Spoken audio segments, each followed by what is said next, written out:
سلطان محمد فاتح قسطنطنیہ کا فاتح ابتدائی زندگی سلطان محمد فاتح 30 مارچ 1432 کو عثمانی سلطنت کے شہر ادرنہ میں پیدا ہوئے۔ ان کے والد سلطان مراد دوم اور والدہ ہما خاتون تھیں۔ انہوں نے بچپن ہی میں اسلامی تعلیم، فقہ، فلسفہ، ریاضی، تاریخ، فن حرب، گھڑ سواری، تیر اندازی اور کئی زبانیں عربی، فارسی، لاطینی، یونانی سیکھیں۔ ان کے اساتذہ میں خاص طور پر شیخ آق شمس الدین بہت مشہور ہوئے، جنہوں نے محمد کو نہ صرف ظاہری علوم سکھائے بلکہ باطنی تربیت بھی دی اور انہیں قسطنطنیہ کی فتح کی دینی اہمیت سے روشناس کرایا۔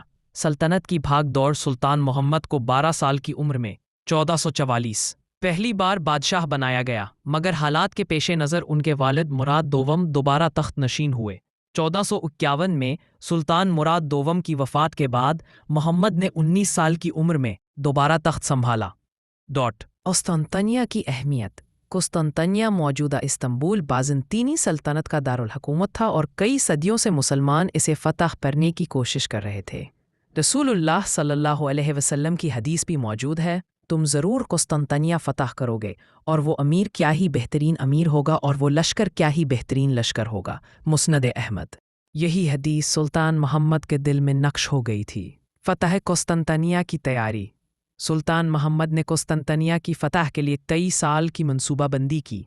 نئے توپ خانے تیار کروائے، جن میں مدفع ہمایون سب سے بڑی توپ تھی۔ تعمیر کروایا تاکہ دشمن کو بحری مدد نہ پہنچ سکے۔ بحری بیڑا تیار کروایا جس میں سینکڑوں جہاز شامل تھے۔ لشکر کی تربیت اور اخلاقی طاقت میں اضافہ کیا۔ فتح کا آغاز 6 اپریل 1453 کو قسطنطنیہ کا محاصرہ شروع ہوا۔ شہر مضبوط فصیلوں سے گھرا ہوا تھا اور عیسائی دنیا کی مکمل حمایت اس شہر کو حاصل تھی۔ سلطان محمد نے توپوں سے مسلسل حملے شروع کیے۔ شہر کے اندر سے بحری مدد روکی گئی اور پھر ایک زبردست چال چلی گئی۔ سلطان نے اپنے جنگی جہاز خشکی پر چڑھا کر انہیں گولڈن ہان کے اندر پہنچا دیا۔ یہ دیکھ کر دشمن حیران رہ گیا اور مسلمانوں کا حوصلہ بڑھ گیا۔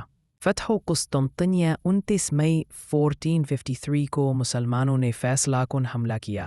توپ خانے سے شہر کی دیواروں میں شگاف کیا گیا۔ فوج نے زبردست حملہ کیا اور سلطان خود گھوڑے پر سوار ہو کر لشکر کی قیادت کر رہے تھے۔ صبح کے وقت شہر فتح ہو چکا تھا۔ قسطنطنیہ پر اسلامی پرچم لہرا دیا گیا۔ سلطان محمد نے شہر میں داخل ہو کر سب سے پہلے آیا صوفیہ چرچ میں نماز ادا کی اور اس عمارت کو مسجد میں تبدیل کر دیا۔ Unfortunately، فتح کے بعد رواداری سلطان نے اعلان کیا کہ شہر کے عیسائی باشندوں کو مکمل مذہبی آزادی دی جائے گی۔ قتل و غارت یا لوٹ مار کی سخت ممانعت کی۔ یہودیوں اور دیگر اقلیتوں کو بھی تحفظ دیا۔ اس رواداری کی وجہ سے سلطان محمد دنیا بھر میں ایک عادل حکمران کے طور پر جانے لگے۔